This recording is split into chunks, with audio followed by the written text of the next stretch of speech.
Fine, so after some insistence that I make a video about this, I am doing that. So this has been a little project I've been working on over the past 4-5 weeks. I have no idea. It is lockdown and all sense of time has vanished.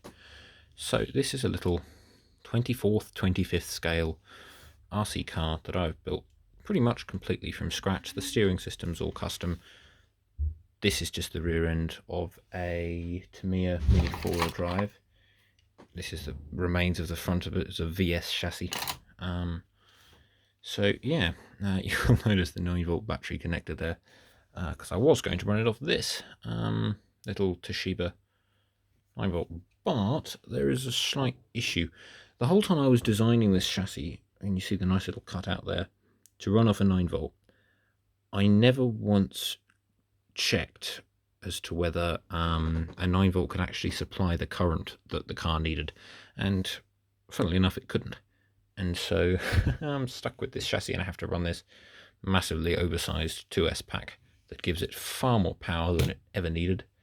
But yes, anyway, and I will probably go over that thing later in the video because I just love talking about it. Anyway, so it doesn't have a differential. It is rear-wheel drive only. It is powered by a brushed 130 motor.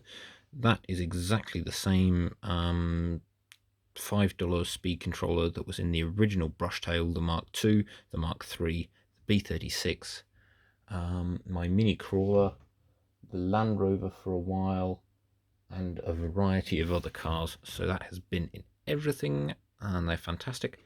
It's got a 2-cell 800 milliamp hour LiPo, a FlySky. What's the receiver? It's like the this was the case for it.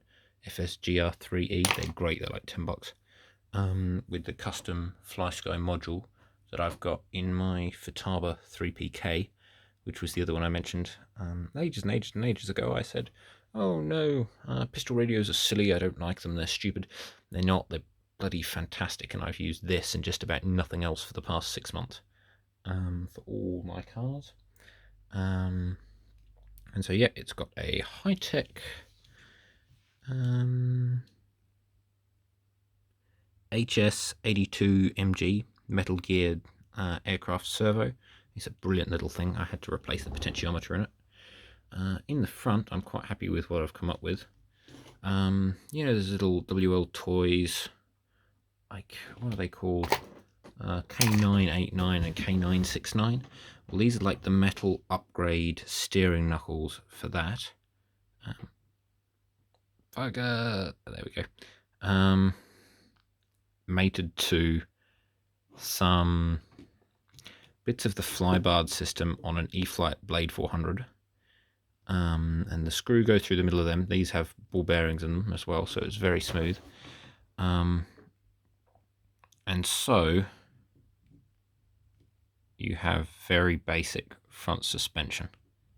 And then there's a linkage that goes underneath both of them, and that goes to the servo. It's all pretty self-explanatory. Wiring is wiring, antenna is an antenna. The chassis plate, there is a horizontal one and a vertical one that goes down the spine. So that they're both made from 3mm acrylic. So that's quite nice. I will power on the radio, which was the best $30 I ever spent at Cash Converters. Top spec Futaba racing radio from about 15 years ago. And yeah, it didn't have a module or anything, but that wasn't really an issue.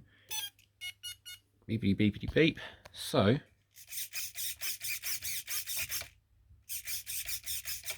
yeah, that steers, it goes forward, it goes backwards.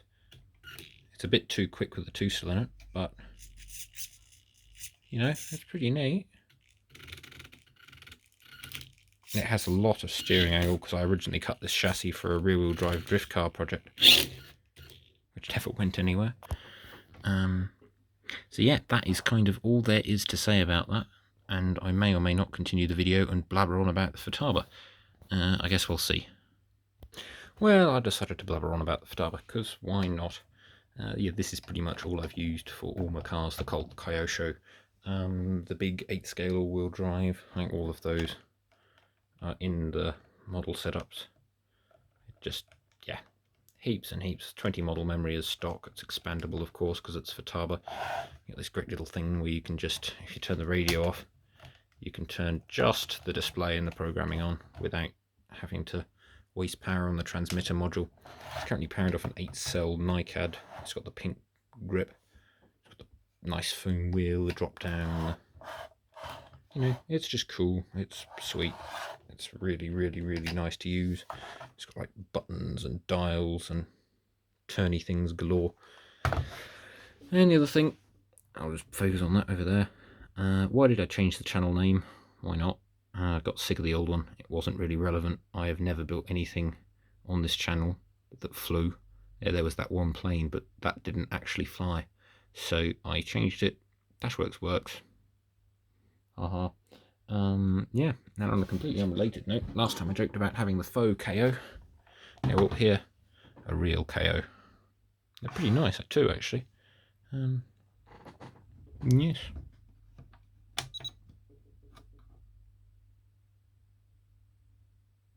That does take an annoyingly long time, though. Alright, goodbye.